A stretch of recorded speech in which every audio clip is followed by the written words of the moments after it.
Well, good morning, everyone. Welcome to our Wednesday morning trading room. My name is Eric Senft. I'm going to be your host here for the next hour and a half or so. Allow me to share my screen with you, and I'll give you guys a quick overview of what's going on. For those of you who are new to the trading room, welcome. Your questions are most welcome also. You can enter those into the chat window, and I'll do my best to answer your queries. What you're looking at here is the diversified trading system, and it's diversified because we're looking at the market from three different points of view. We have a tool to take care of the market when it's in scalp mode. That's the Hawk Scalper right up here. To the right of that is the Falcon Swing Trader. Bottom left is the Eagle Trend Trader. And the bottom right is the latest addition to the DTS family. This one is called the Raptor. The Raptor incorporates elements of the Hawk, the Falcon, and the Eagle all into one trading system. And yes, you can change the colors on the Raptor. People are usually asking, can I change the bar color? Yes, you can. In fact, unlike the other tools, the Raptor is one that is fairly tweakable. You can change some of the settings, some of the cloud sizes, and so on. Regardless of the tool, all the signals develop in the same manner. First, we're going to get a warning dot along with an audio alert. That's going to tell us that a trade is setting up. And then when all the trade parameters are met, we're going to get a triangle and a hash mark. That tells us that it's decision time. And there's certain formations that we look for. You're going to see that there's a lot of signals sometimes on the tool. And you may be wondering, well, why didn't he take this sell signal right here? Well, it's because we're going to be focusing on the higher probability setups. And I'll go over some of those for you. They're not difficult to identify. It's just you need to bear in mind that some signals are going to be stronger than others, and those are the ones we're going to focus on. While I'm here with the Raptor, I'm going to point out this particular tool here. This is a system add-on. It's not specific to the Raptor. In fact, you can use it on any chart you like. If you're running a 5-minute chart or a 133 tick chart or whatever, this is called the Geiger counter. It's essentially a tape reader so that you can see the flow of the buying and the selling through the market. So you have the tape that's unfolding here, and then we have the dial, and the dial I find is very interesting because if the market pulls over and holds and holds and holds, then that shows you a whole lot of buying or selling pressure, and we normally expect the market to respond in relation to that. So if the dial pulls over here and it gets stuck for say 3 or 4 or 5 seconds, you see how it's doing here at the bottom now. That's showing us a whole lot of selling pressure. And then of course we also get the bid and ask. So very useful little tool, and I'll show you a little bit more about that. So the market just opened up. We're just kind of waiting for the dust to settle. The charts I'm looking at here are the NASDAQ. I'm also following gold and crude oil, but I'd be happy to pull up any market you're interested in. I'm sure there's probably an E-mini trader or two in the room. If there's Forex traders, I do get some of the Forex markets. Even stocks, I do get a few of the stock markets. So I can show you how everything unfolds with the DTS system. All right, so let's take a look at what's been going on in the overnight. Here I'll go over to the Eagle.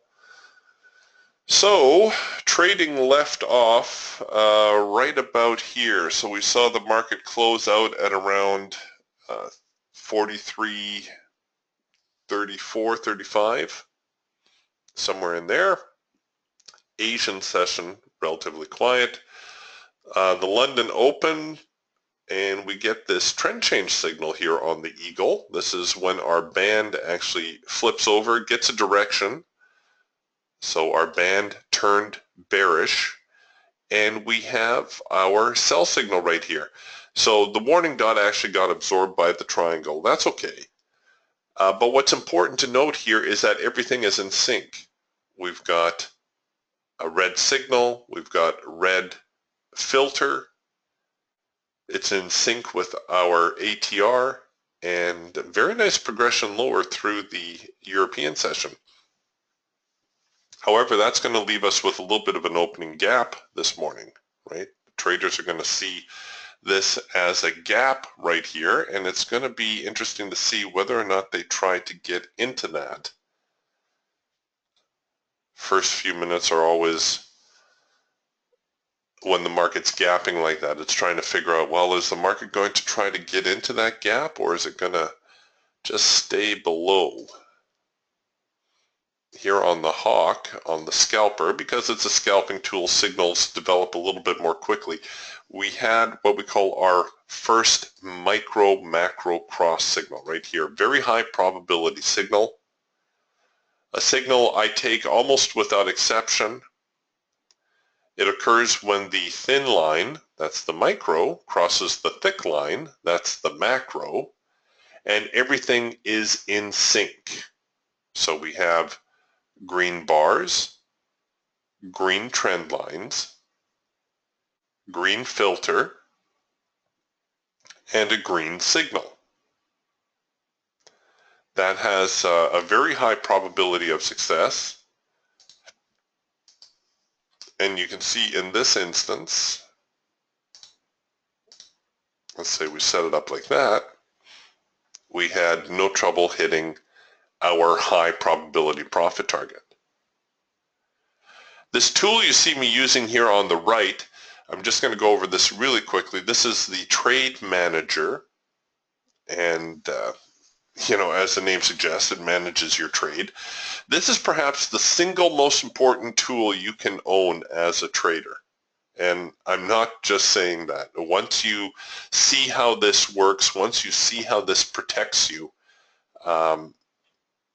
you'll quite literally wonder how in the world you ever got by without it before.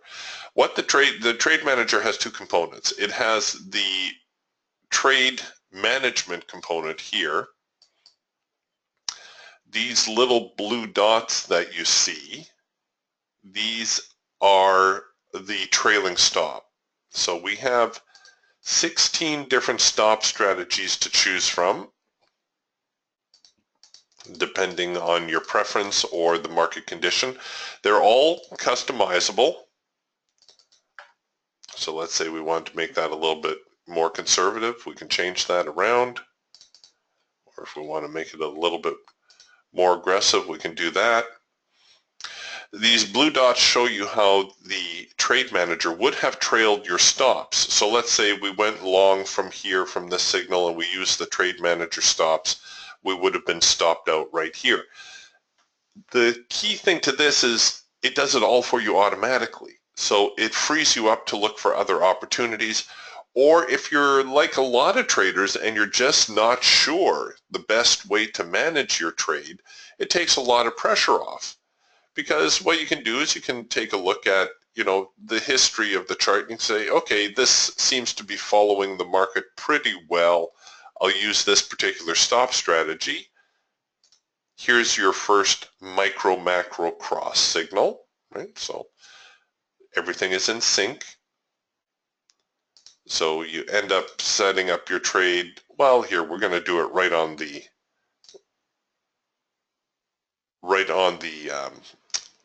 trailing stops on the dots. I wouldn't normally, but for this illustration, we'll do that. And oops, sorry, hit the wrong button. But the signal is up here, and you can see it would have held you into the trade until down here if you had chose to trail a stop, right? So it takes a lot of the pressure out of your trading. So that's one component. That's the trade management component. Then perhaps even more important, you have the risk component down here. Now the risk component allows you to control your risk. In this case, I have it set to 2% of my capital. Generally speaking, anything less than 5% is considered prudent. And for those of you wondering whether we're missing any signals, no, we're not. See here on the hawk, we're getting all these yellow bars. That means we're in chop. Okay, so risking less than 5% is a good idea, and yet most people don't do it. Most people risk far more than they can afford to lose. But watch what happens here, how this trade manager works. So let's say I'm chasing this first micro-macro cross signal lower. Oh, it's now into yellow bars, so it's voided. Here, let's go with this one here. Okay, so what most traders do is, in an effort to decrease their risk, they run their stop really, really tight. But the trade manager is always going to keep my risk exposure at 2%. So if I put my stops here, I'm going to have $400 at risk. If I place my stops down here, oh, okay, a little bit of a rounding error, I've got $300 at risk. The idea is that your risk does not change. What if I put my stops, say, right in the middle, put it right here? Oh, look, it's still in that same neighborhood, around $340 at risk. What if I choose to put my stop way down here? Oh, see, it's still in the same neighborhood. So what this means for you is that you can leave a reasonable stop. You don't have to strangle your trade and hope and pray that the market doesn't do a little bit of a hiccup or a stutter step before it engages your order. Now you can see the DTS system is pretty good at picking up momentum. But let's say here's the first micro-macro cross signal. If you had set your order like this, you'd be brought in and you'd get stopped out. And then the market would go up and hit your profit target. How many times has that happened to you? If you're like me, more often than you want to admit. But what if you put your stop down here? Notice your risk amount stays the same. So now you've actually given the trade a reasonable amount of space to work through. You're placed your stop below something significant, and you're able to hold in long enough to realize your profit objective. Ooh, wouldn't that be fun? And you see, you could go deeper still if you wanted. You could put your stop down there. At no time will the trade manager allow you to risk more than you can afford to lose. That is the important part. This is 2% of my capital. Yours might be more, yours might be less. But the fact of the matter is, if this trade did not work out and I did take the hit, the $400 is something I can afford. It's not going to ruin me. So what if I tried to set up my stop way down here? Oh, look, the trade manager says, sorry, Eric, you can't do it. For your account size, that's going to be out of reach. So it protects you in every way by controlling your risk and also by correctly capitalizing your trade. So when you do have a winner, you're not just in there with a onesie. If you set up a trade like this, you maximize your earnings. But at no time do you risk more than you can afford to lose. It's a very important concept. I'm going to do my best not to beat it to death, but really until you learn that concept, you will always struggle as a trader. It is that important. And the trade manager does it for you automatically.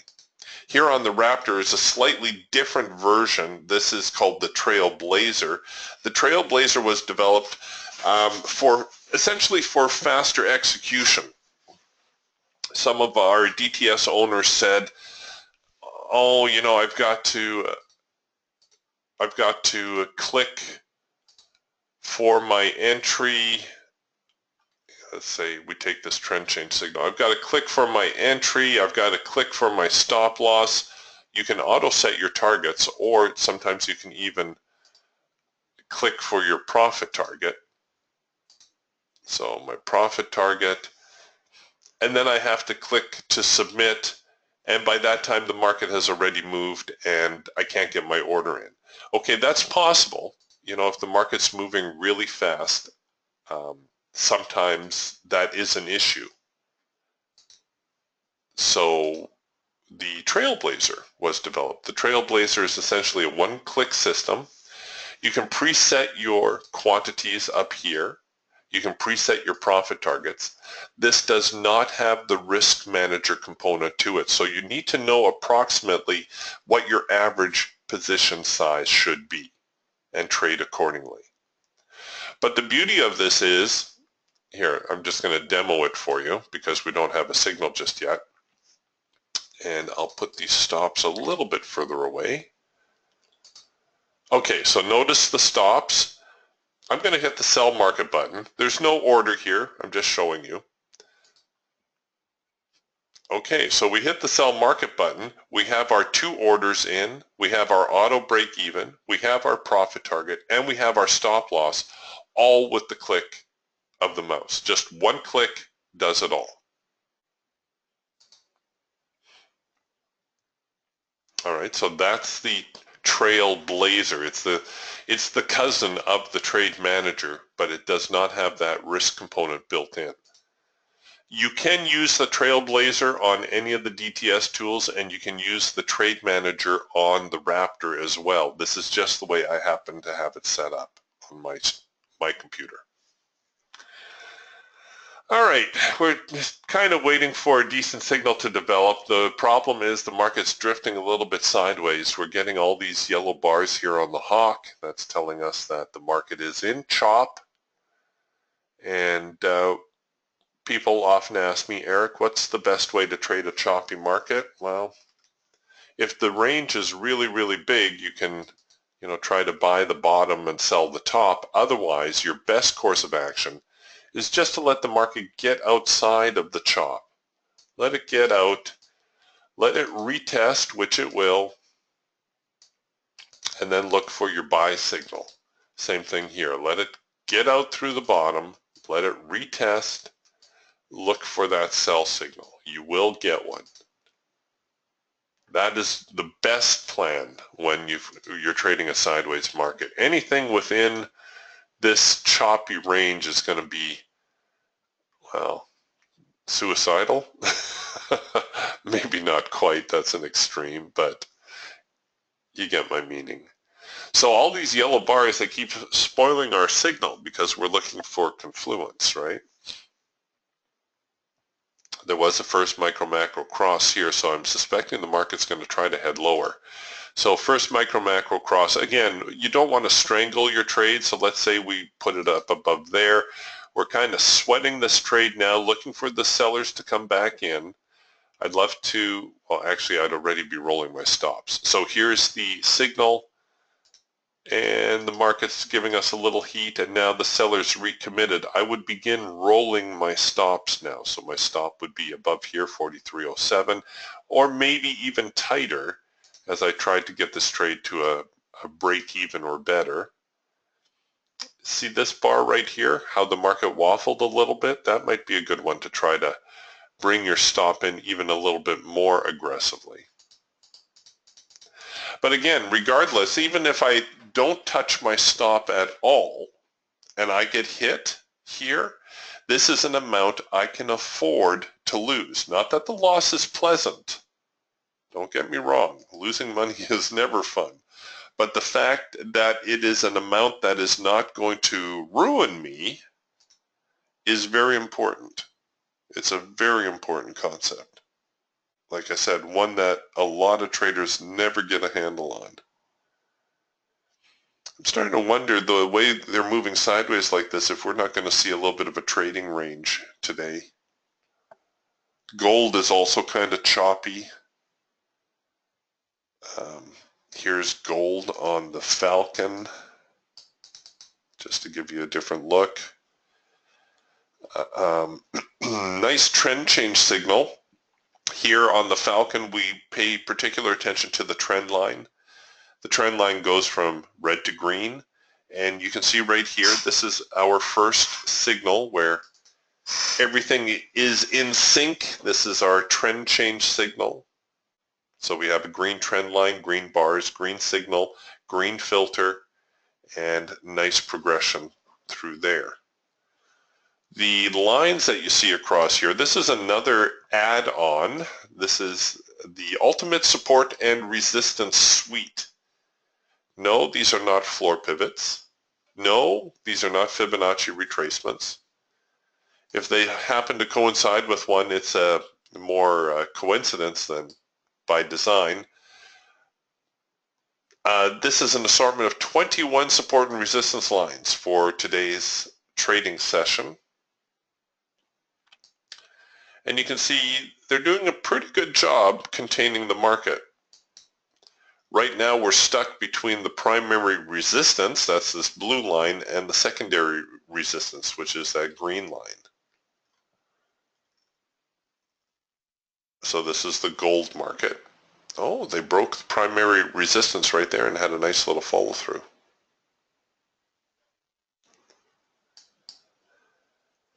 All right, so gold at the moment working on a possible trend change signal. It's too bad this bar couldn't get a little bit higher. It would have produced the trend change signal right there. But that's gold. It's just kind of drifting sideways, which seems to be the flavor of the day. Crude oil. Here's crude oil on the hawk. Nice progression through the overnight. Do you see the first micro-macro cross signal down here? See? It's not hard to identify.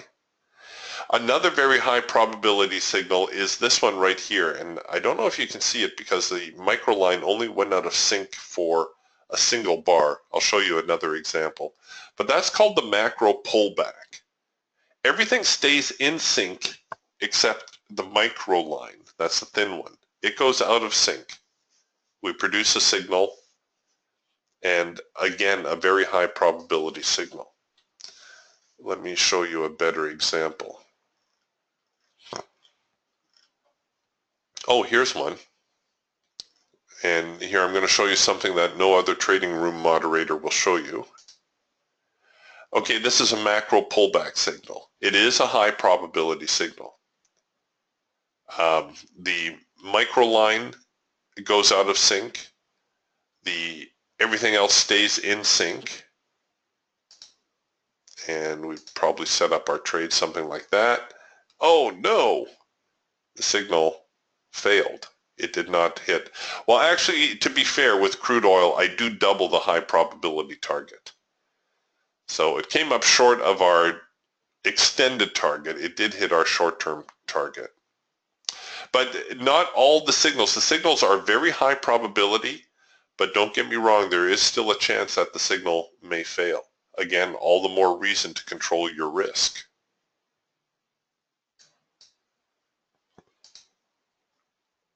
So crude oil heading a little bit higher today. Might see it come back down here, hit the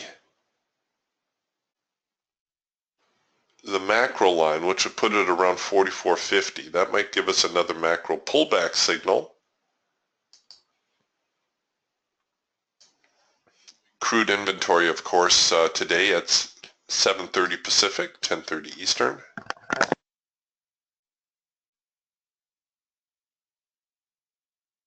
So we'll keep a lookout for that.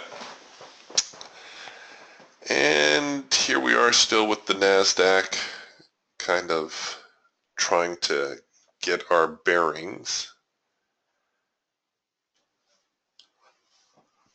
Well, if we don't get a signal here soon, actually I'm just going to demo a signal so that you can see how the trade manager actually rolls the stops and whatnot.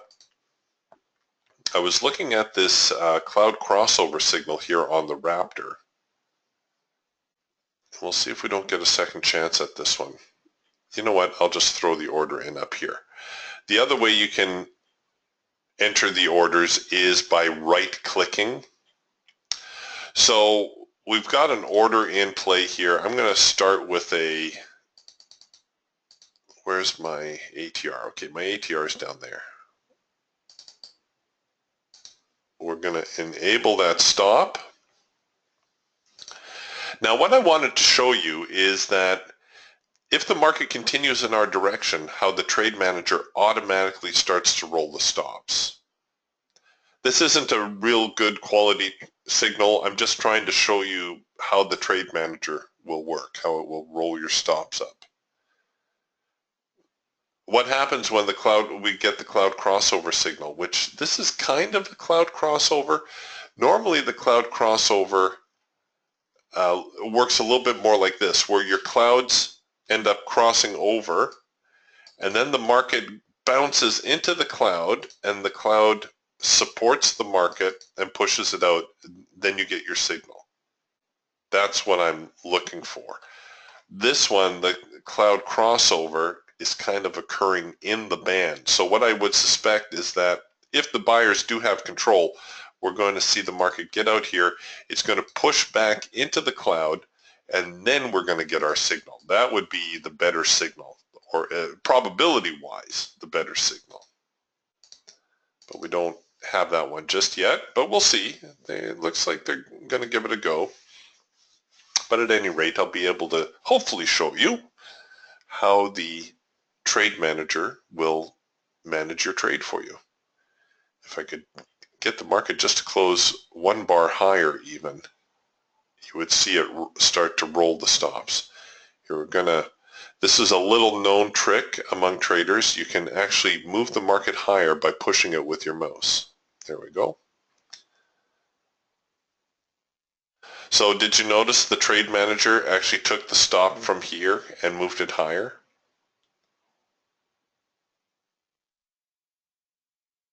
That's what I wanted you to see. Come on, get up there again. We need a little bit of more progression. Get up there, just give it a little bit of a push. There we go. Looks like they are going to try to get into that gap after all.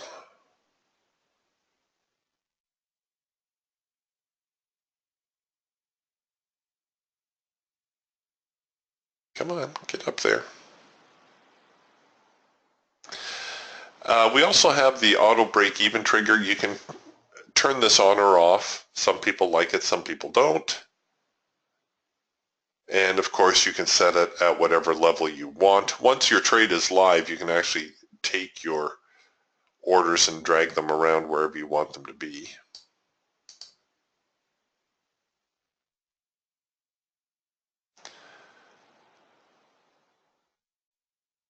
All right, well, we'll just kind of let that one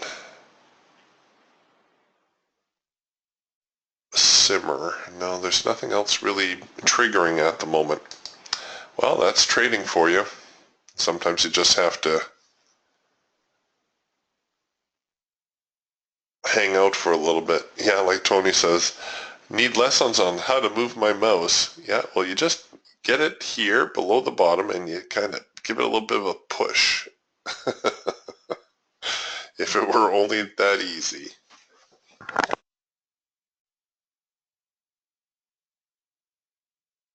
This is almost getting a little bit of a bear flag flavor to it, isn't it?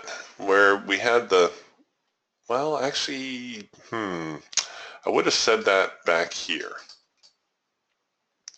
I'm not sure if this bear flag, if I can still call this a bear flag, or if I should start to consider this to be more of a trading range.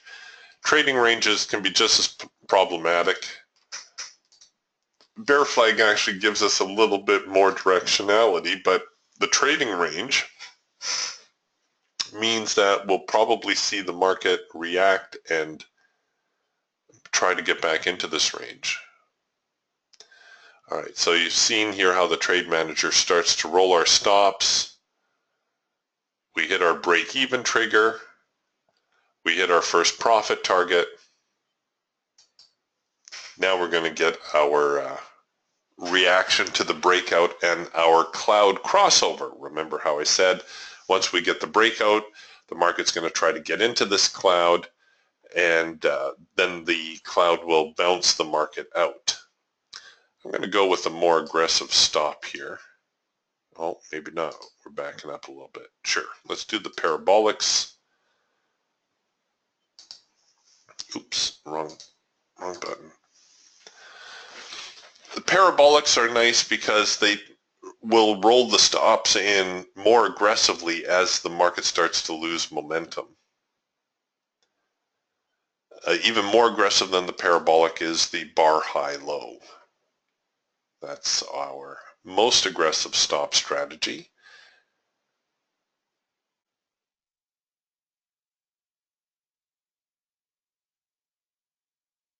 And of course, you can always use the open profit as a guide also.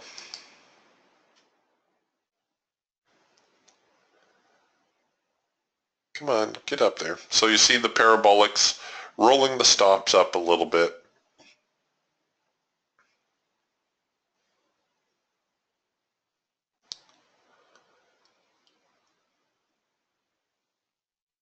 Come on, get going. And there we go.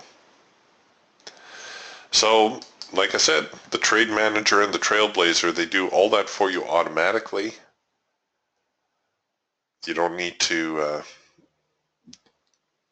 really don't even need to pay attention to the trade once you've initiated it.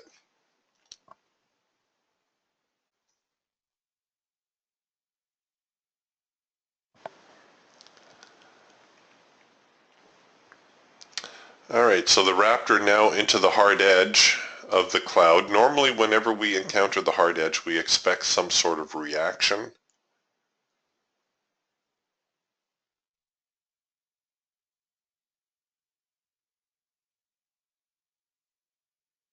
Gold price is dropping off severely. What's with that?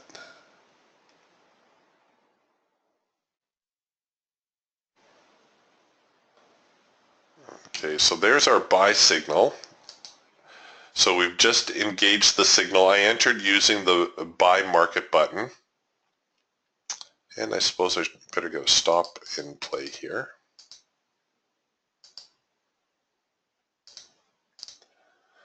All right, so the big obstacle now, the 43.19 area.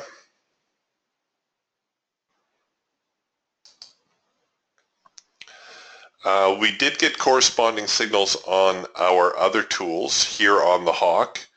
We had the first micro macro cross / macro pullback occur right here. We have a red bar buy signal, which is, well, in this particular setup is a high probability signal because we haven't seen the market retest the highs. So pretty good indication that the market will try to trade higher from there. And of course, it's pretty easy in most cases to get our scalping target. Here we come with yet another red bar buy. These tend to develop near the end of a trend. And we're still into yellow bars, so I'm not taking that signal. It may work out, but yellow bars are too neutral on the Hawk.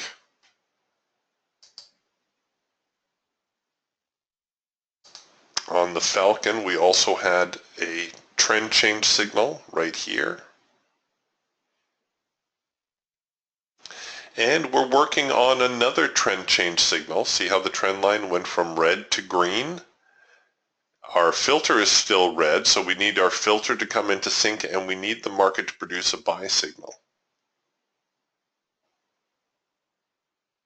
Oh, and now the trend line is flipping to red again. And the eagle the eagle working on a trend change signal, and actually giving us also a green bar sell. So a big area of conflict here in this market. We have retested the lows. We've broken out. Remember how I told you when you have a trading range, best thing to do is let the market break out or retest, give you a signal. Well, we've got that signal. We've got the retest. So if you were inclined, you could, oh, and the hash mark, by the way, is only a suggested entry. If you wanted to enter above the high, can I cover down there? Ooh, I can. That's a perfectly acceptable thing to do, is to, if there's nearby resistance or support, if you're selling, you can delay your entry a couple of ticks. All right, our upward momentum seems to be waning, but I'm going to hold my stop a little bit deeper.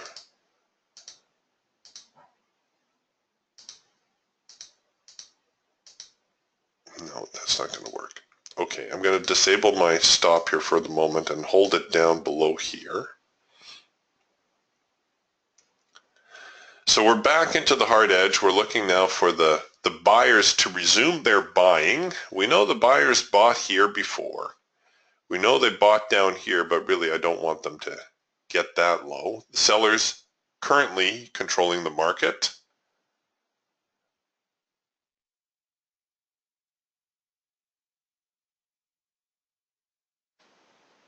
If I can see the buyers recommit, I'll become a little bit more aggressive with my stop as well.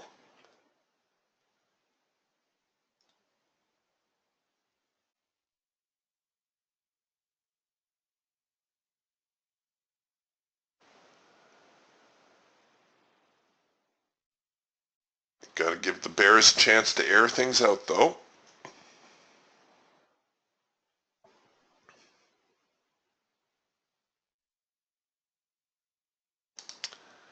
All right, we'll just hold that. The hawk in a little bit of a transition, as is the falcon.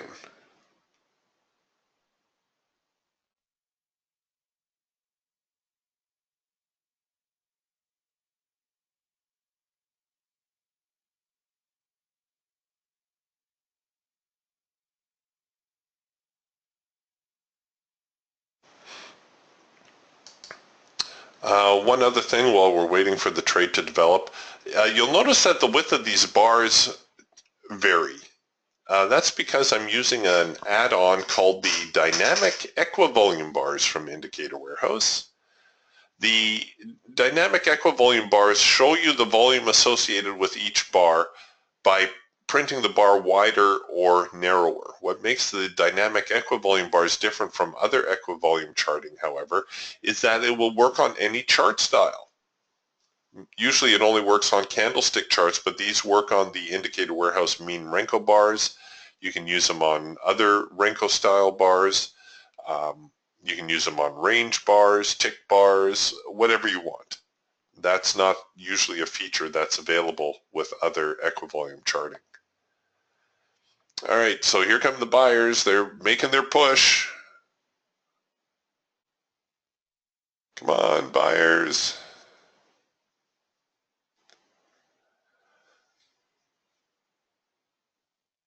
Shazad asks, does your system work on crude oil? Absolutely. In fact, I've got a crude oil chart open. Let's, here's crude oil on the hawk. I think I showed you this one a little bit earlier. So crude oil actually made a really nice move in the overnight. This is the first micro-macro cross signal that you hear me talking about all the time. Crude oil open right about here, 6 a.m. Pacific. We did get a macro pullback signal right here. So a decent signal out of the gate. Getting another macro pullback signal for crude oil. Again, the macro pullback, the micro line changes color. Everything else stays in sync. So here's a macro pullback signal. There's my problem with trading crude oil. The risk amount, I can't always get a trade in. Okay, so here's the signal. I have the warning dot, the triangle hash mark. Oops, hold on. Oops, shoot, went a little bit too far. I shouldn't have spent so much time talking about it. And now with crude oil, I do tend to double the high probability profit target. So it's a more active market. I try to squeak a couple extra dollars out of it, but there would be our profit objective if you wanted to be all in, all out on this trade. I'll show you crude oil here on the Falcon now. This is the swing trader. We had, again, during the London session or the European session, we had a nice little trend change signal right here.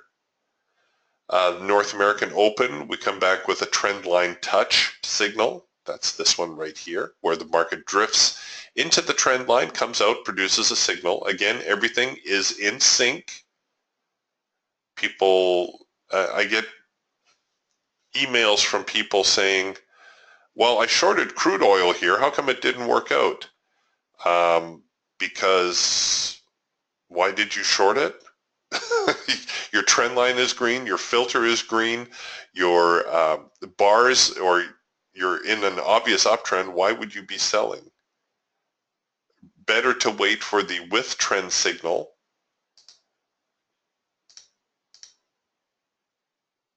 and a nice easy swing to capture there. So crude oil stuck now on the next resistance line, but it does seem to be in an uptrend. So I'm guessing that the traders are suspecting the inventory report is going to be bullish today. Here's crude on the Eagle Trend Trader. We did get a rule of 3 signal down here. This is our counter trend signal. I might have, well, you know what? I might have tried that one. We did get a retest of the lows. The rule of 3 signal, let me explain really quick, happens when you get 3 signals against the band. Our band is bearish, and you see we keep printing buy signals. The clincher would be the retest of the low and the failure. So now the market's moving higher. This confirms our rule of 3. So can I risk it down to there? Oh, I can. And so there's a pretty decent signal, but you can see it ran out much further if you had the patience to stay with that one. So there's a crude oil with the DTS system. This tool here in the top left, this is again an add-on tool. It will work on any chart. This is called the Trade Forecaster, and it tries to tell you what the current market condition is and what the next market condition is most likely to be. So right now, as far as crude oil is concerned, we are in trend mode for a whopping 213 minutes, so the next 3.5 hours. According to the Trade Forecaster, we're going to stay in trend mode, after which we are going to move into scalp mode.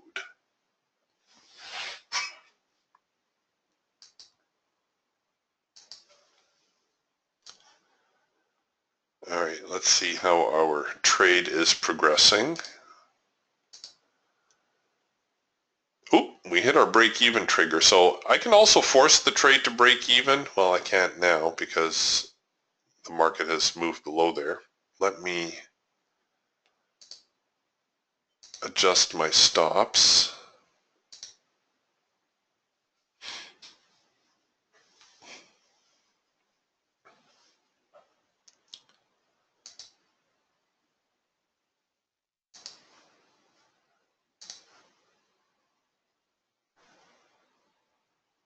Come on, get up there.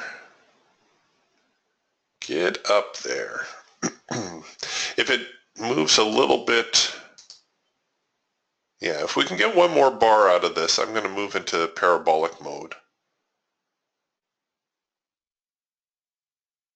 Just to try to get things a little bit tighter. And of course I can move my stops manually also, right? Let's say you're getting a little anxious on the trade and you say, oh, I want my stop right there. You can do that.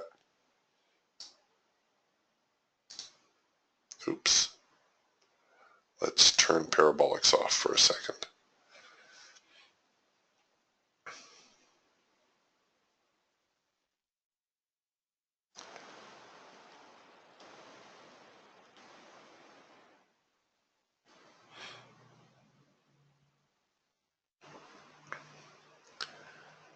Come on, get up there. You know you want to.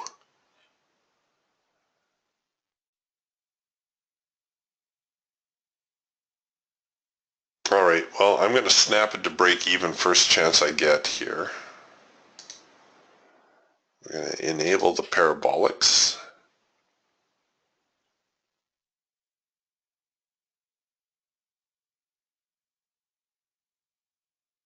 Come on, get going. I should have, what I did incorrectly here is I should have left the break-even trigger in play, and it would have stopped me at break-even. There we go. All right, that's all they get. If they can't hold this bar, then go ahead, take me out. Pay the broker. All right. They might go higher from here still, but they're just kind of drifting sideways. Oh, we did get filled on our Eagle trade. Now the Eagle, yeah, okay, that works.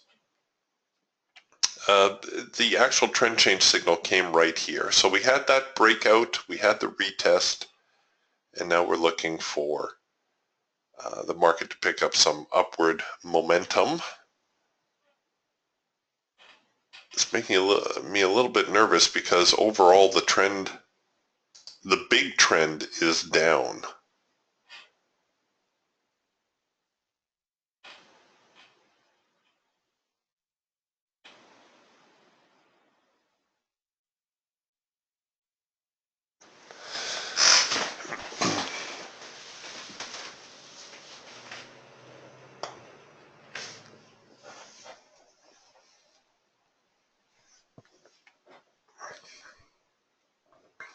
The hawk still printing a lot of yellow bars.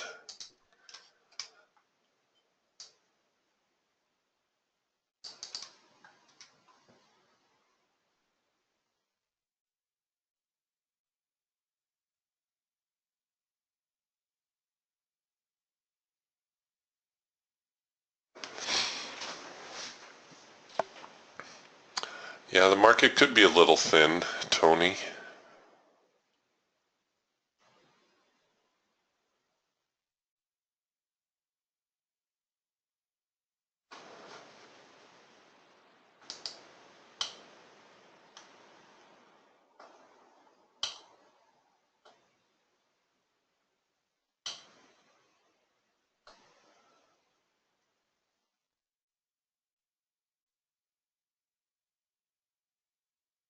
Come on. Okay. I'm going to roll my stop in a little bit tighter. I'm going to put my stop in below that low.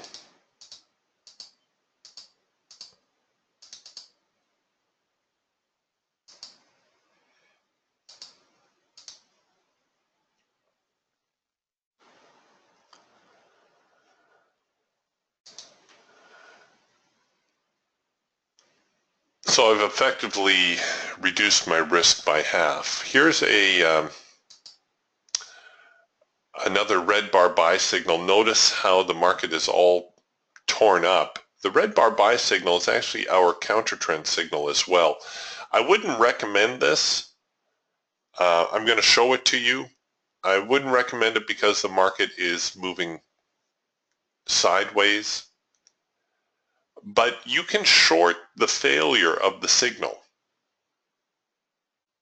So, oh, it actually never came down. But you can sell that. You don't have to, you can buy it, of course. It is a buy signal. But if you think, well, the market's moving sideways, maybe it's going to test the bottom end of the trading range, you could go ahead and short it.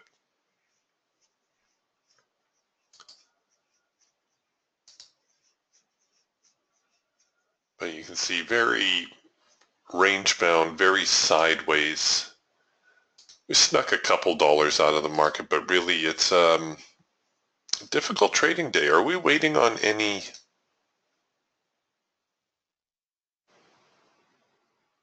reports? I know crude inventory is out in about 10 minutes time.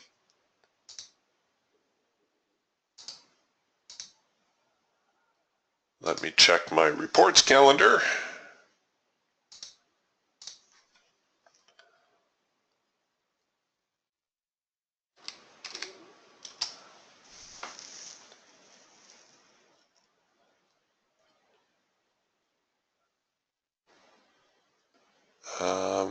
I don't see anything really important today.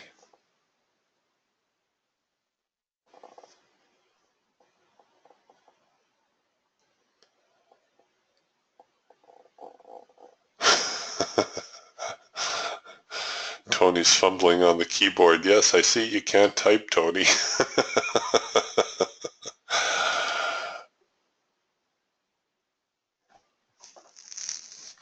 Yeah, the buyers are trying. They got to get their act together here. If they're going to try to get into that gap, I can see 43.25-ish. In fact, I'll put my break even there.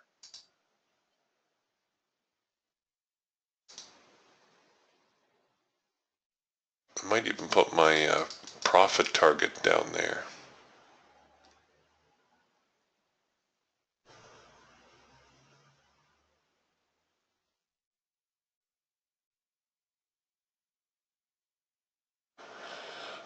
Well, what little momentum the buyers had seems to have drained out of the market.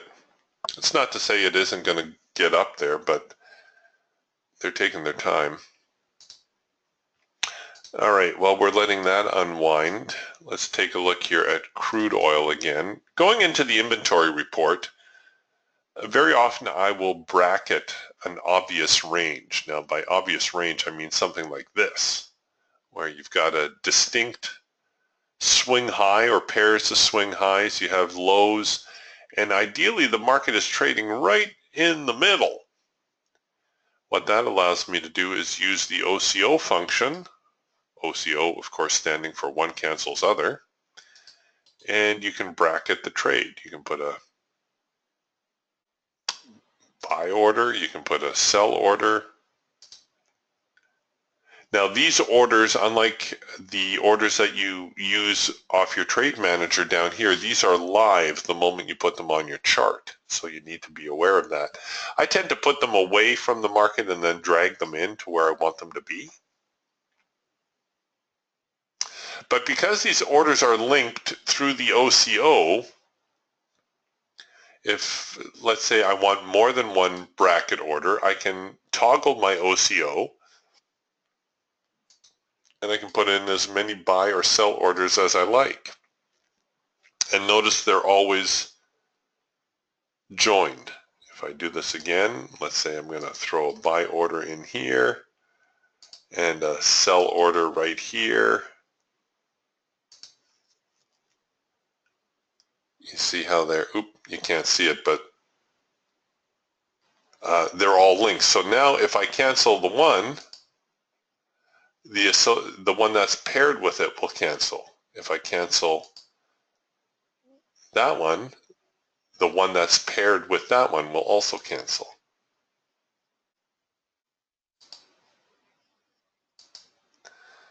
All right, so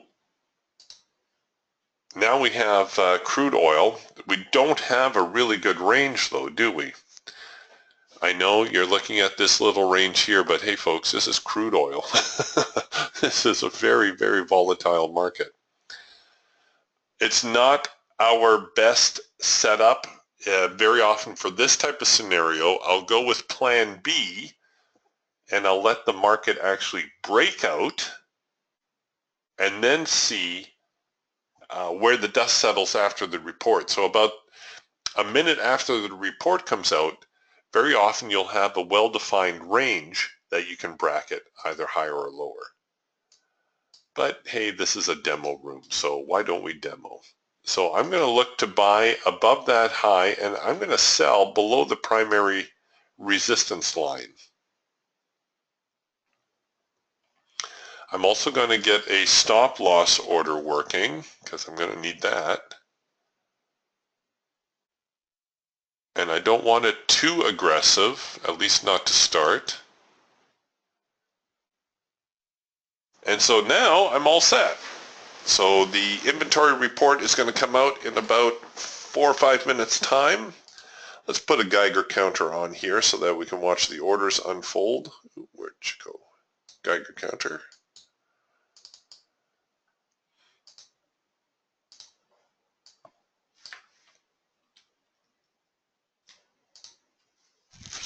So we can watch the order flow.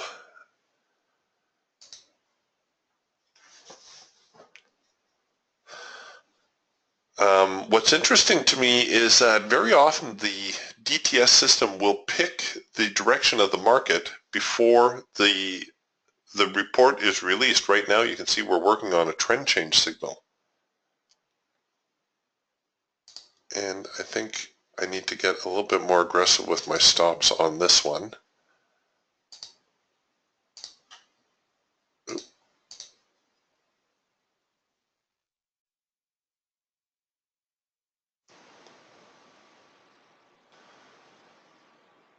Okay, I'm just going to give it this bar, this current bar. If it fails, then I'm going to take the stop out.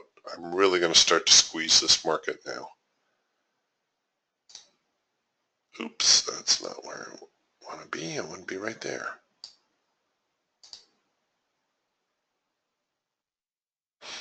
Okay.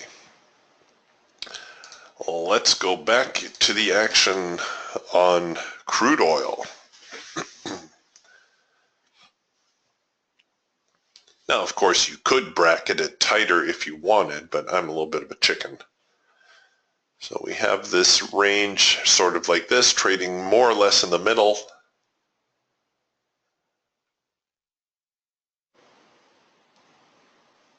I would like to see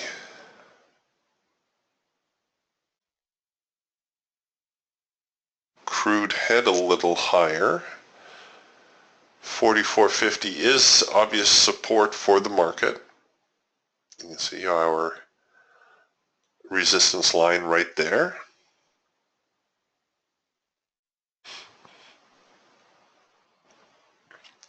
Okay, the inventory report should come out here in a moment, and we'll start to see the Geiger counter get a little bit more active as well.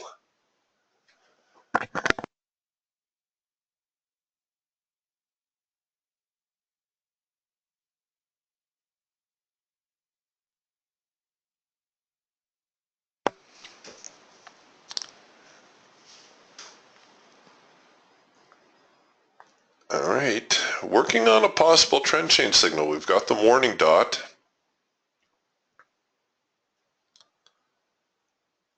We'll see whether that means the crude oil is going to head lower from here.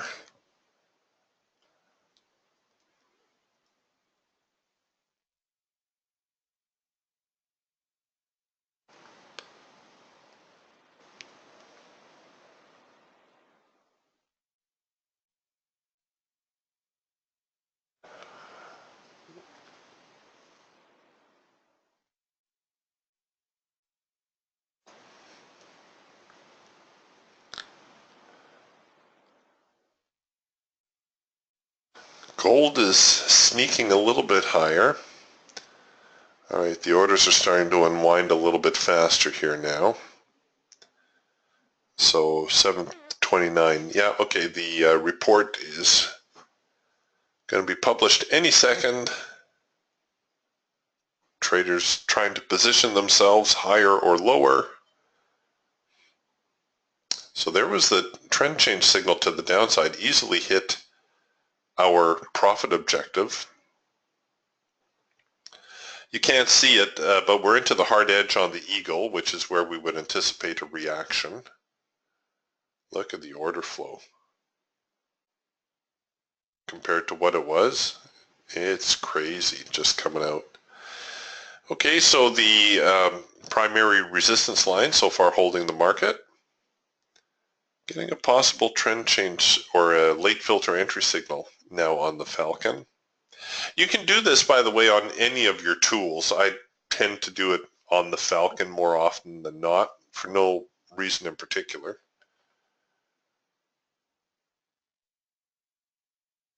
Now that the report's been out for about a minute, you could choose to tighten the bracket on your trade if you wanted.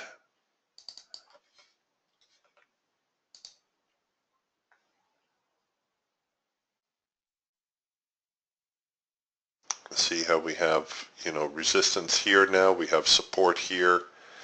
We're getting our late filter entry signal, which tends to be a high probability signal. If this signal closes down here, we're probably going to see crude oil drift a little bit lower.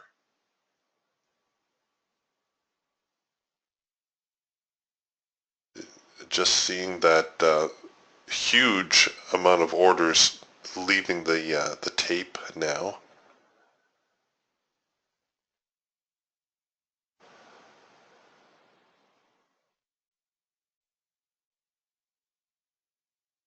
As we get some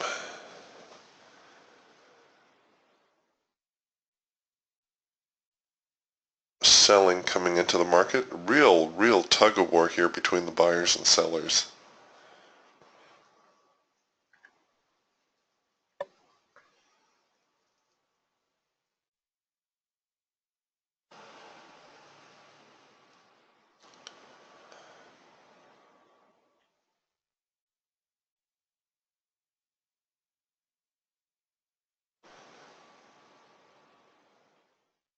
Normally it doesn't take this long for us to fill our order, but again, what amazes me is how the DTS system actually got the signal before the report even hit the floor. And that's not new. That happens more often than not. Okay, we'll stay with this for another minute. And if they don't fill our order, then we'll just throw this on the back burner. Yeah, like Tony says, the first 45 seconds was a reminder of the old days when the crude inventory would hit the floor and the market would just go ballistic.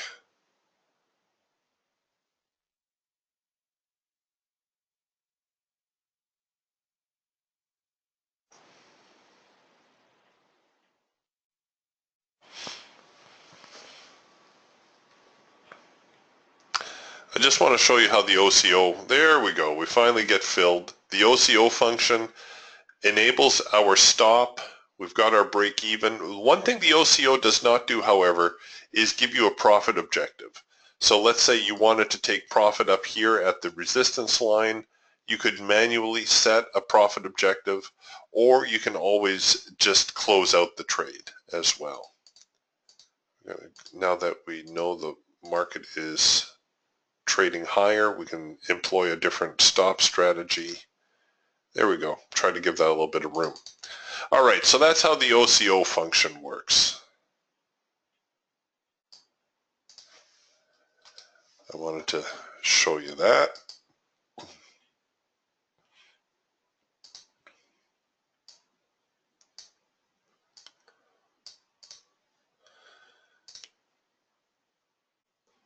Okay, what's going on here? All right, so the eagle flip-flopping a little bit. I may have been a little bit too aggressive on that, but I did take an early stop out. I'd rather, get out near break even. I can always try to re-enter the trade. But the fact that the market kept heading lower here was a little bit of a concern to me. Like I said, the overall trend is down, even though for today's session we've seen the market creeping higher.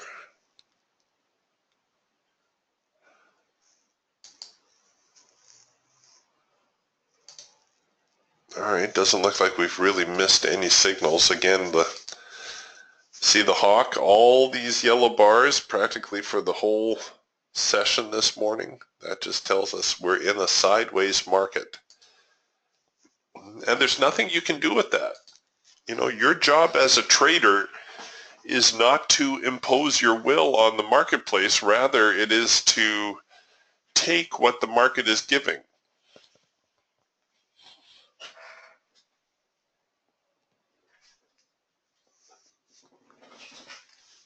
If the market's not giving in a giving mood that particular day, well, you just got to wait it out.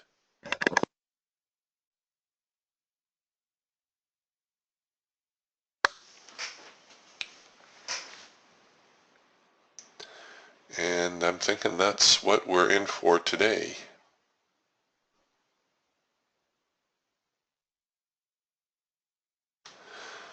All right, so the NQ heading a little bit lower here makes me feel a little better about my early stop out.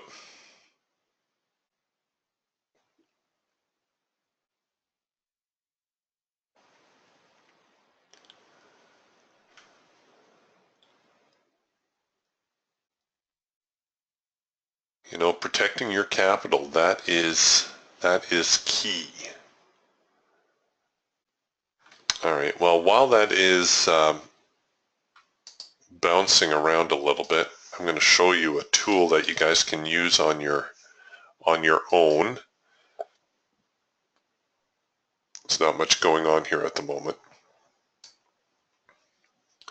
Okay, this is a really cool tool from Indicator Warehouse. This is called the Money Expert. And hopefully it's going to drive home this point, how important money management is to your trading. Okay, here's Joe.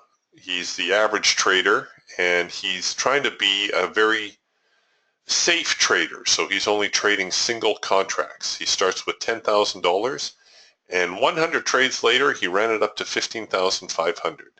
But how would Joe have done if he had correctly sized his account? Namely, if he controlled his risk and only traded what he could afford.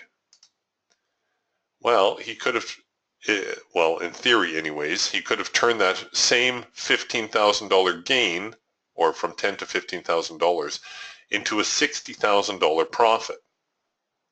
Now, I'll admit, mathematically that's true. In real life it might be a little bit more difficult, but there is no denying the math behind this. Here's the cool part about this tool is you get to play with it yourself. So here we're starting with $10,000. We have a 50% chance of being right. We're essentially running a 50-50 signal. Half the time we're right, half the time we're wrong. But look, we're going to control our risk to only 2% of our capital. All right, I like this chart. This is a very good chart. This is very realistic. Joe is the blue line, we're the green line. You can see we're pretty much lockstep with Joe on this one. We win when he wins, we lose when he loses.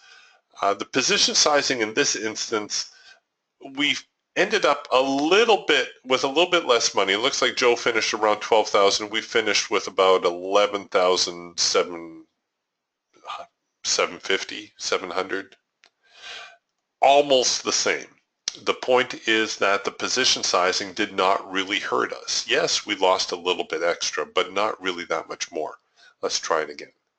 These are all randomly generated results, by the way.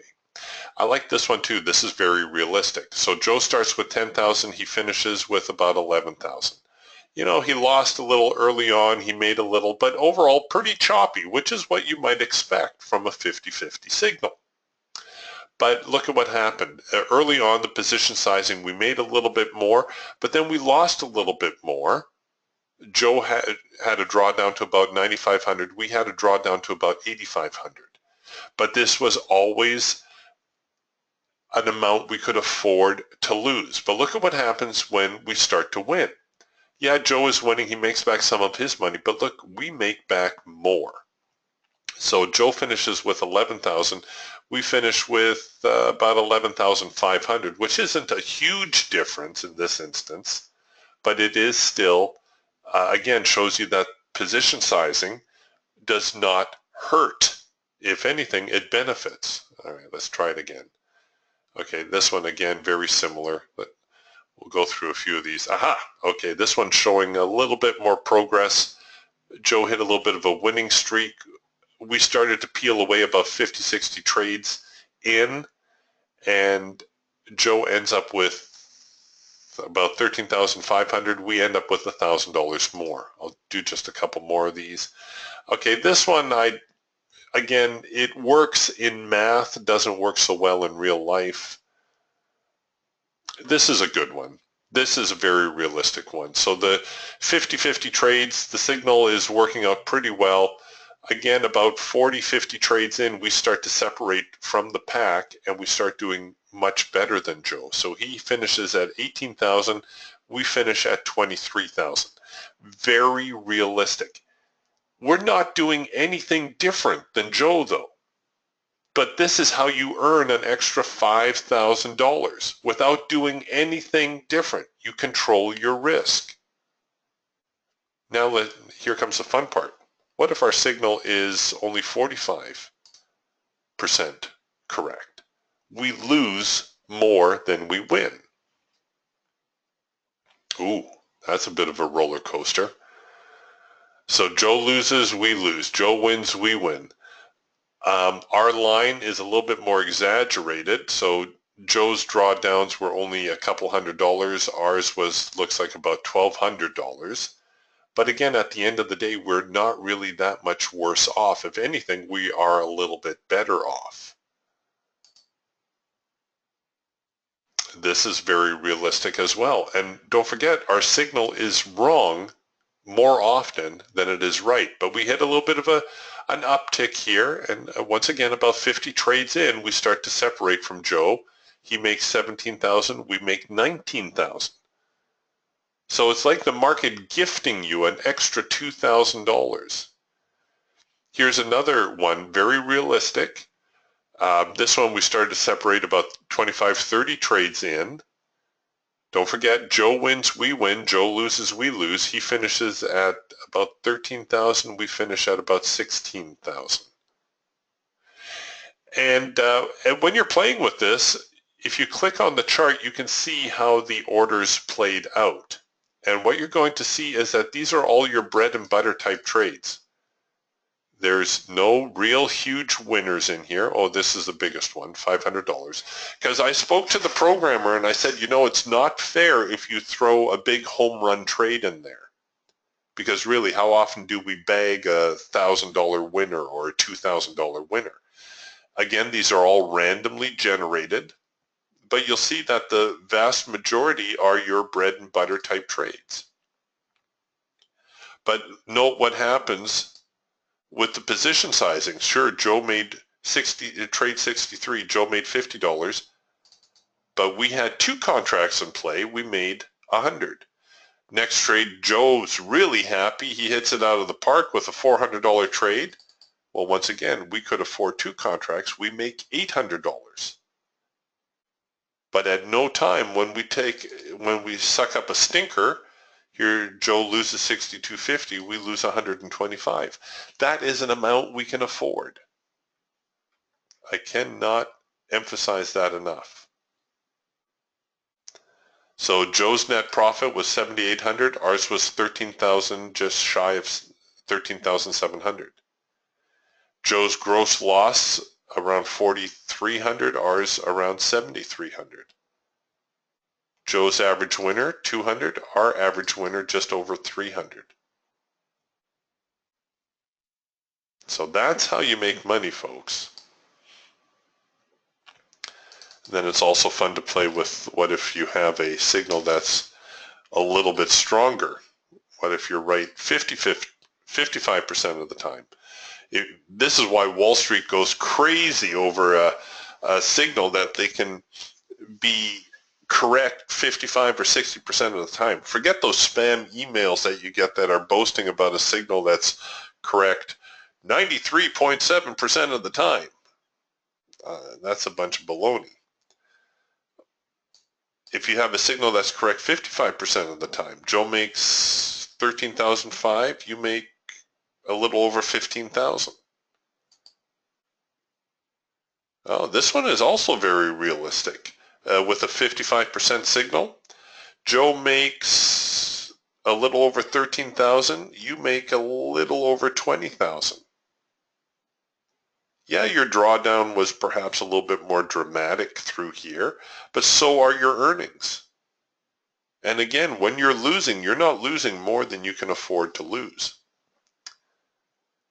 So I encourage you to play with that. That's a great little tool. We still haven't missed anything. The market is very much dead sideways.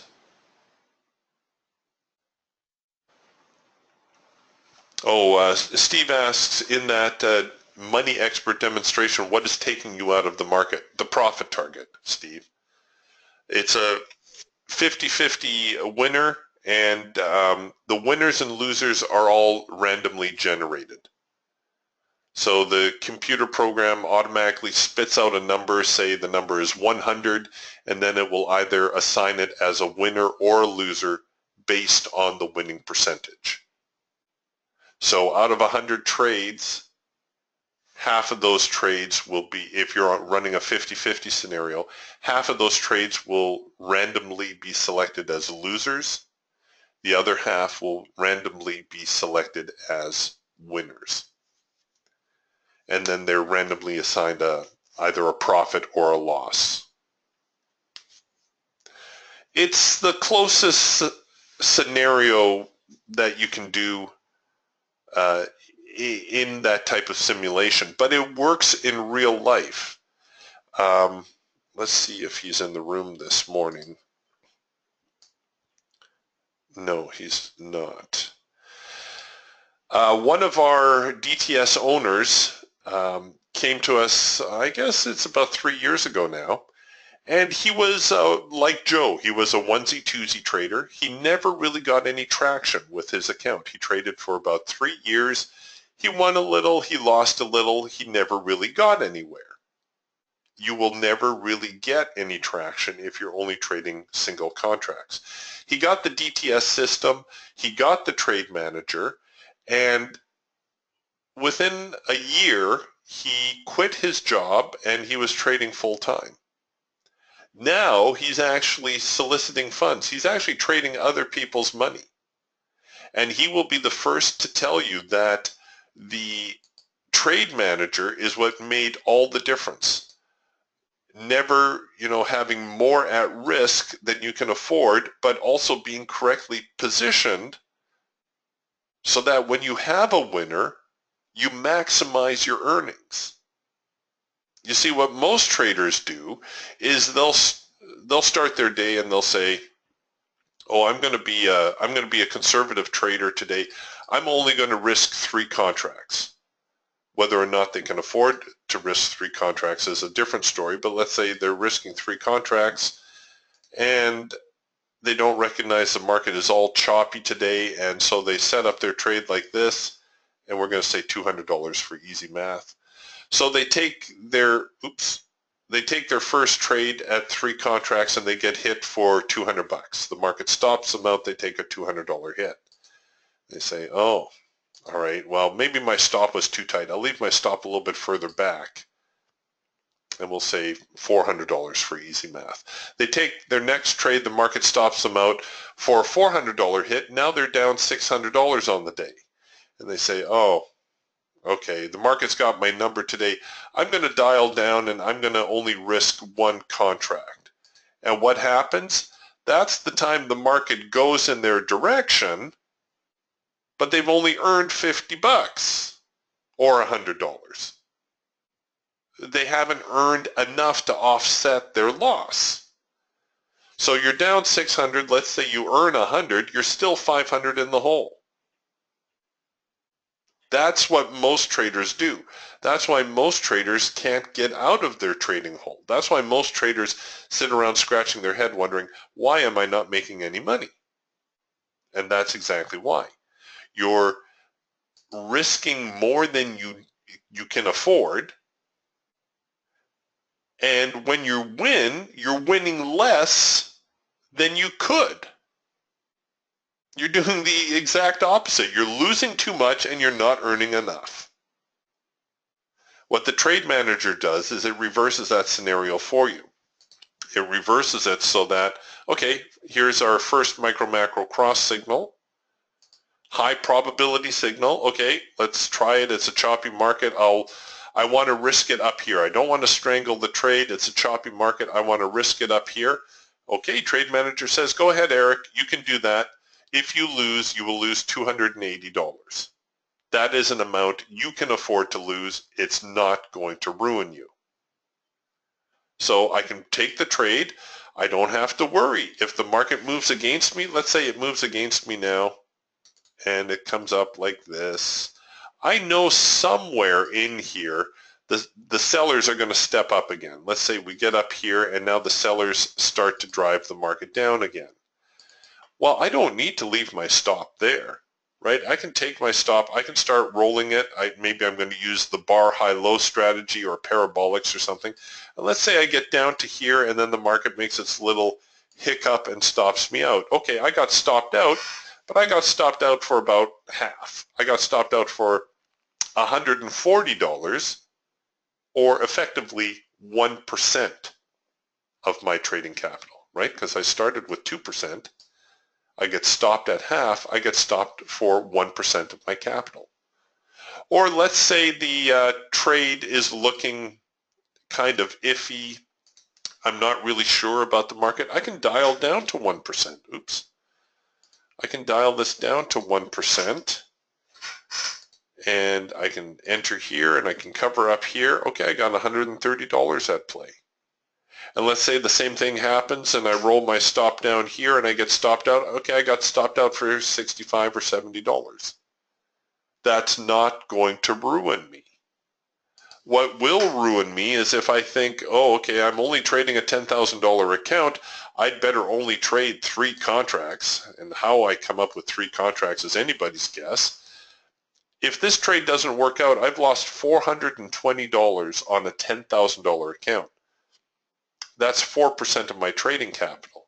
Yes, it's still less than 5%. It's still considered prudent, but a $400 hit on a $10,000 account stings a little bit more than, say, a $200 hit on a $10,000 account. I traded, and many of you will have heard this analogy or this story before, but I was coaching a fellow and he called me one day after the session. He said, Eric, he says, I don't know what I'm doing wrong. I just lost, I think it was $600 trading gold. And I said, how could you lose $600? I just made $1,000 trading gold. Here we are trading the exact same market. He lost 600, I made 1,000. Well, what was he doing wrong? Well, he wasn't correctly position sizing. He kept trying to strangle his trades. He would put his stops in really, really tight, trying to keep his risk down. Oh, and the killer was he insisted on trading 6 contracts. I said, why are you trading 6 contracts? You can't afford 6 contracts. All he ever saw were the dollar signs down here. He never saw the risk amount. So the market would bring him in and then promptly stomp him out. So he'd take a $300 hit or whatever it was. But the point is he strangled his trade before the trade had a chance to get to his profit target. How much better off would he have been if he had risked 2% of his trading capital, and he had a sizable account, left himself a reasonable stop, allowed the market some room to sort itself out, and hit your profit target. Your stop loss is not a stop loss unless it gets hit, right? Give yourself a reasonable amount of room to let your trade mature. Don't strangle your trades. If you get nothing else out of today's session, two things take with you. Don't risk more than you can afford to lose, and don't strangle your trades.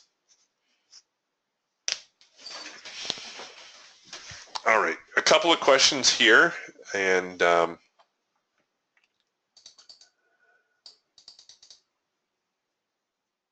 Steve is asking, sorry, confused. If your profit target is $50 but your stop loss is $200 lower and is hit, how are you making all this back? You will need 4 winners in succession. Okay, excellent question, Steve. The short answer is that if you focus on probabilities instead of risk reward, you'll do much better. Risk reward, I'm not a big fan of risk reward ratios. And I'm going to keep this short and sweet because I can just see some of you in the room who have heard my tirades on risk reward ratio saying, oh no, here he goes. Risk reward ratios don't work because you're basing the trade decision on the reward side of the equation. Why is that bad? Well, you have no control over the reward side of the equation, do you? So let's say we're looking at this signal right here. You would say, okay, well, I'll enter here and I'm only going to risk it here, and oh, but my profit objective is likely here. I can't get a 2-to-1 or 3-to-1 risk reward ratio. I'm going to not take this trade. Why? Well, because the reward isn't there, right? Wrong. The reward is there, you just didn't see it. You will never see the reward of a trade. The market will always move much further than you expect it to. And when you expect it to move a long way, it will always come up short. So why would you base a trade on something you have no control over? Better to base your trade on probabilities. So here we have a first micro-macro cross signal. I know this is a very high probability signal. If I can afford the risk and I'm containing my risk at 2%, I will take the trade. So now I just need to decide, how am I going to structure this trade so that I have the highest probability of success? Well, it would make sense to place my stop up there. Here's my profit target. It's a high probability trade. As I mentioned, if the market moves against me, once it brings me in, I'm probably going to get at least one chance to adjust my stops. So even though my initial stop may be up here, there's probably no reason whatsoever that I can't at least get my stop down to here, or perhaps even a little bit lower, once I see that the sellers have recommitted to the market. All right, so just because I start with a wide stop initially, this is my safety net. This is only here to keep me from killing myself if I fall off the high wire, right? This is my parachute. That doesn't mean I can't adjust it as the trade goes on. Okay, in this instance, the market had no trouble hitting my profit objective, but let's say it did. Let's say we peeled back a little bit. Now the sellers have recommitted. See, because I've got a couple of bars moving lower, it looks like the sellers are pressing. I would take my stop from there and I would start to roll it down to here. So let's say the market reversed and took me out now here. My stop out would probably be, I'm just eyeballing this, about $100, give or take. So Steve, the first thing we do is we focus on high probability signals. And you can see the high probability signals we can take with a great deal of confidence. The second thing, and you've touched on it, is that we want to limit the number of trades that we take. Over trading is a killer. Out of, I would say, 90% of the people that come to me for coaching, sorry, I should say of the people who come to me for coaching, 90% of them, their problem is overtrading. Overtrading is a killer. However, if you set a trade quota for yourself, you can easily overcome your overtrading issue. Now you can see here's the hawk, right? We've got a lot of signals. We weren't interested in most of these signals today because of all the yellow bars, because of all the sideways choppiness. But what if we had only focused on the high probability signals? What if we had only focused on the first micro macro cross signal? There's one, it worked out.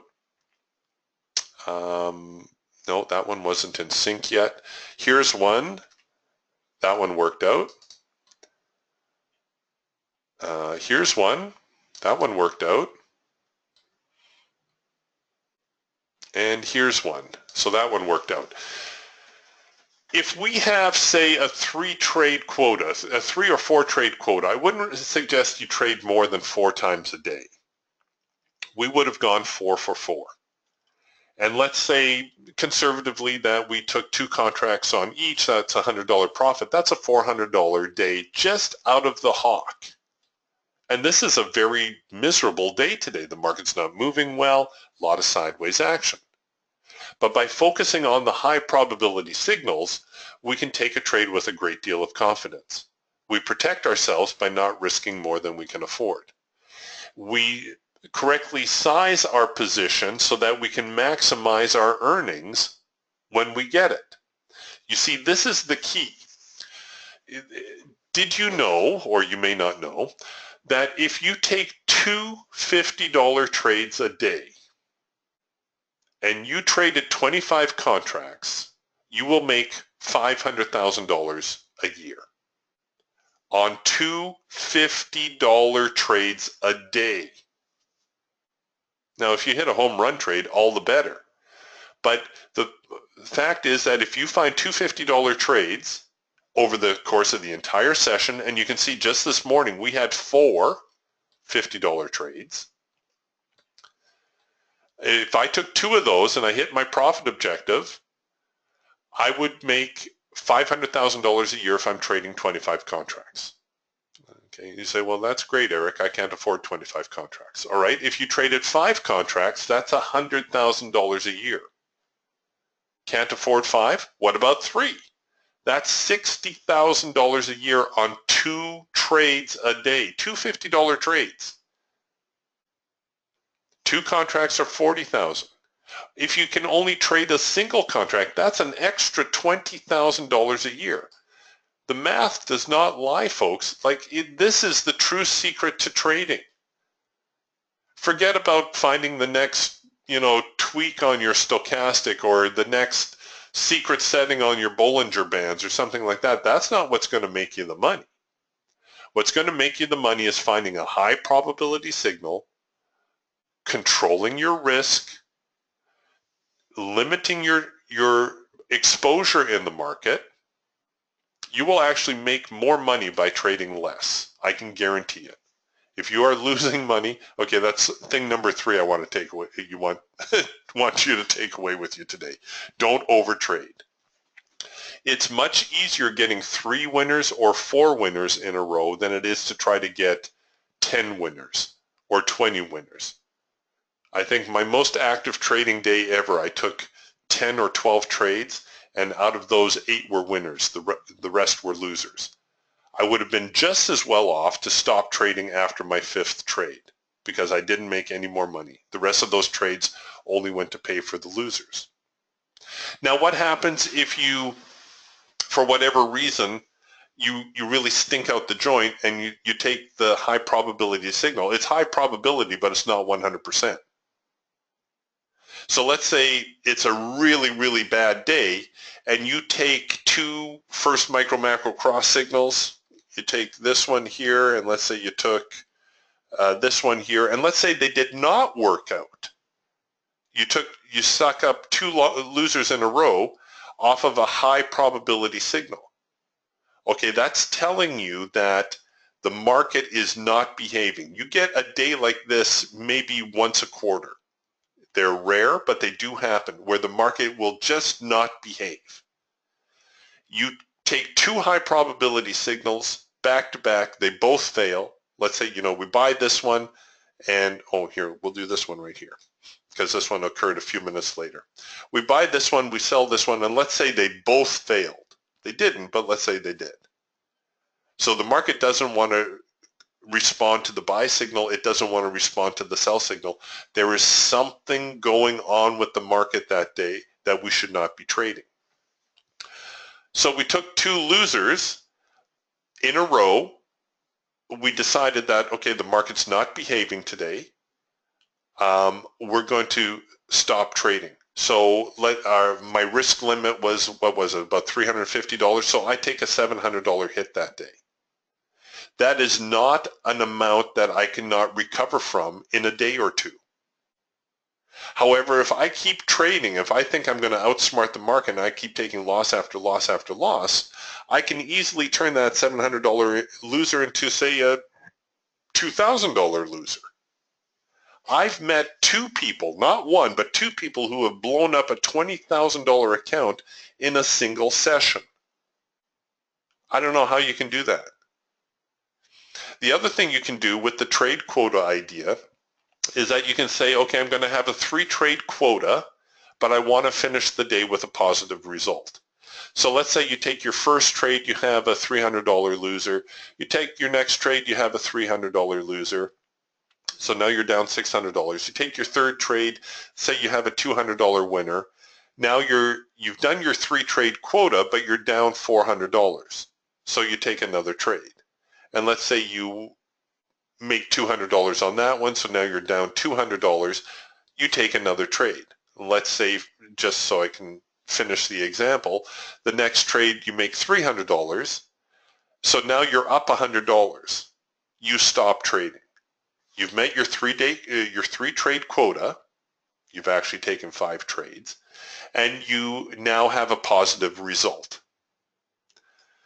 If you're going to trade that way, you also need to have like a kill switch. You need to have your loss limit. Let's say you say you're going to stop trading if you lose $1,000.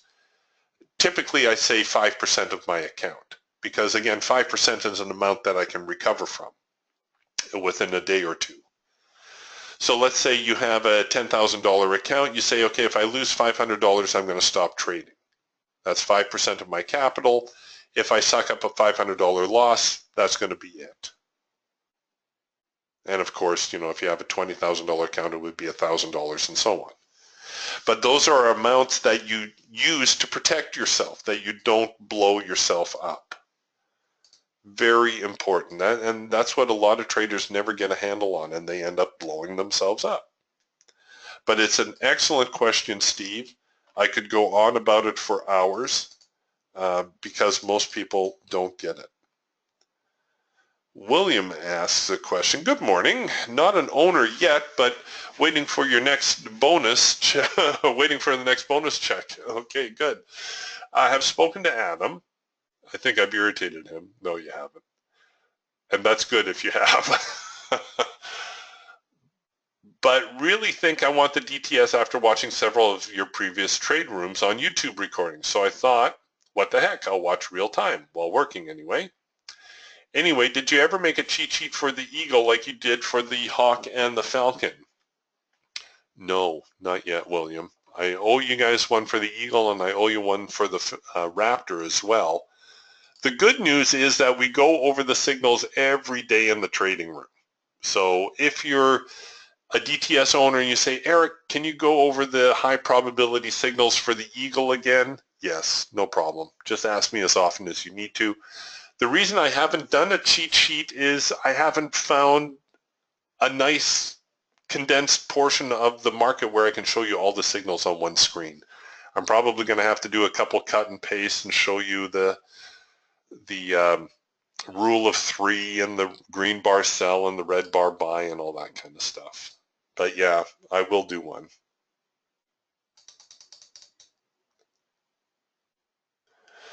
Steve asked, can you show today's and yesterday's morning trades again? Sure. I'll focus here on the Hawk. Yesterday was actually a really good session. So we'll just look at the high probability signals. The market opened right here. So right out of the gate, we got a first micro macro cross. Here is a first micro macro cross that did not work out. So again, very high probability signal does not mean 100%. Here's a first micro macro cross.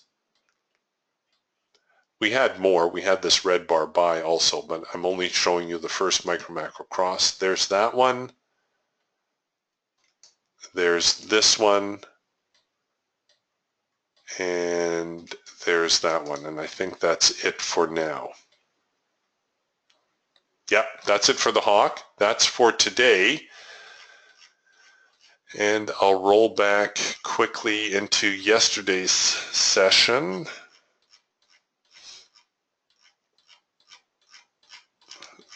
Hope I'm not making you guys too dizzy. You can see there were a lot of signals yesterday in the hawk. It was pretty active. Okay, again, just focusing on the first micro macro cross signals. Looks like we got one right here. Nice move lower. Got another one right here. Got one right here. Here's one that failed.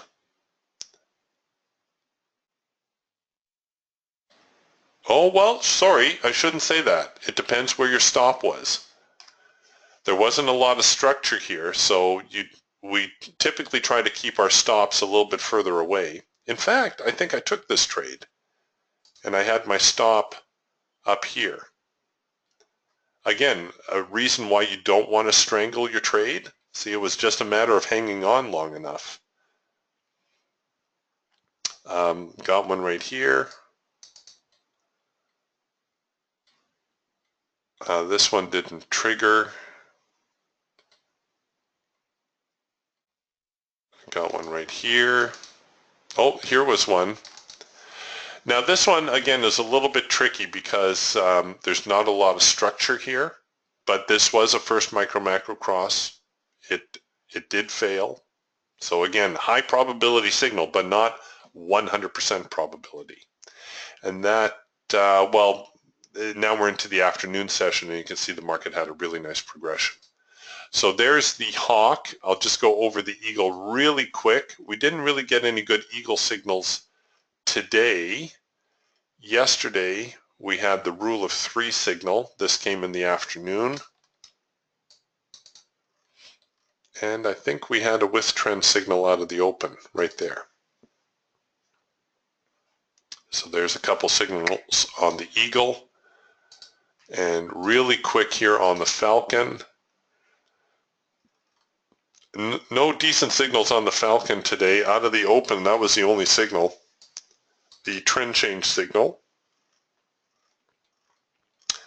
And the overnight was very nice. And if we go into yesterday's session, let me roll back here to the beginning.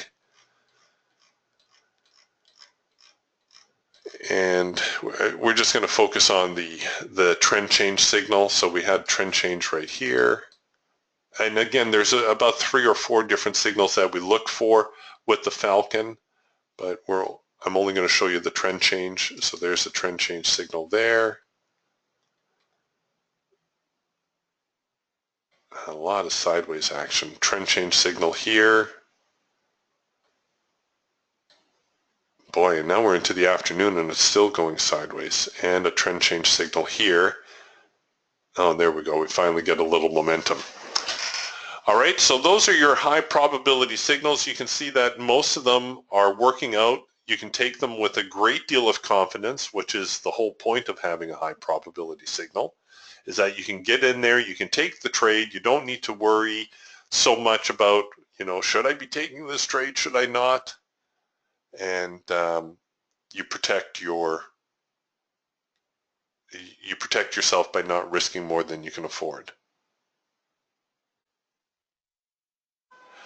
Steve asked, what makes the micro-macro cross signal? The first micro-macro cross signal occurs when the micro line, that's the thin one, crosses the macro line, and everything comes in sync. So we have, in this case, red trend lines, red bars, red filter, and a red signal. We're looking for everything to be in confluence.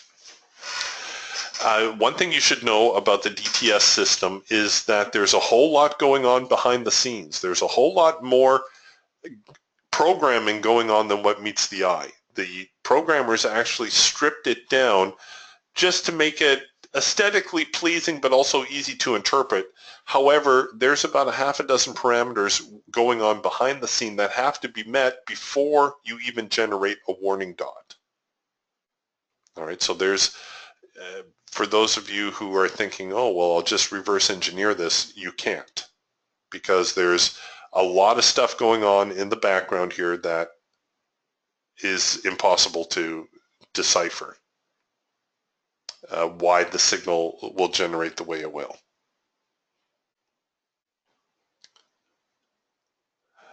Gabe is asking, when you're done with the high probability signals, can you go over the best way to set targets using the hawk?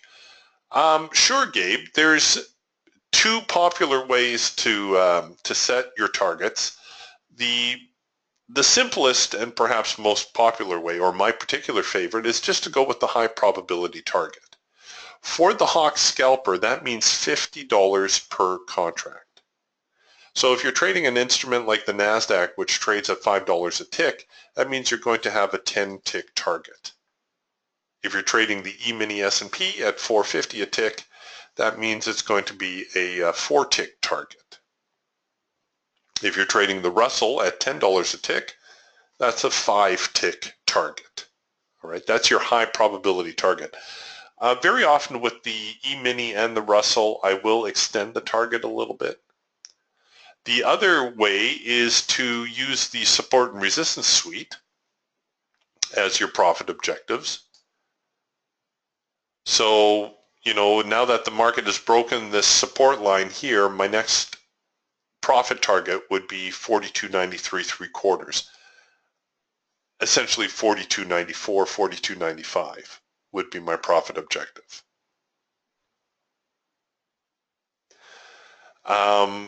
A third way, I suppose, is just to use your,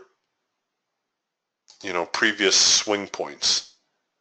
So let's say we're not getting a buy signal here, but let's say we got a buy signal. You could anticipate that the market would try to recover to the highs, or if you can draw a trend line, you could anticipate that the market might go to the trend line. Those are all perfectly acceptable ways of setting profit targets. I have found that more often than not, except for rare occasions, you will do better being all in, all out on target.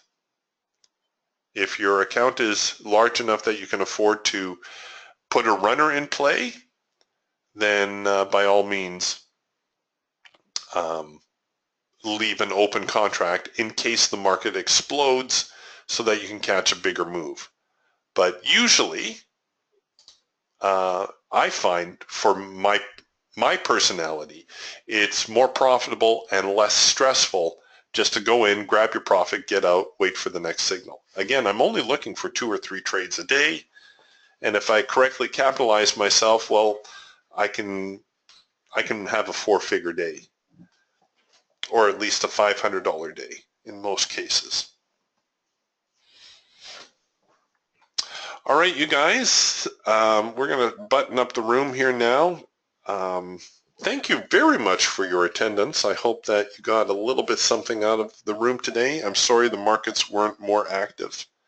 I would have liked to have shown you a few more trades, but you get the idea of how the tools work, how the signal generation works, how the trade manager works.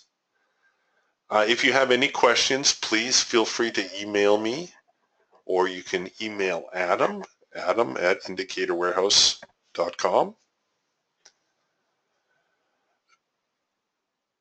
Josie asks, will the DTS work on Renko bars? Yes, absolutely. In fact, here while we close out, it will work on any chart style. It comes with the Indicator Warehouse mean Renko bars, but let's say you wanted just to use a regular Renko style. And I don't know, let's make it a 4-tick brick, or 5 because it's the NASDAQ.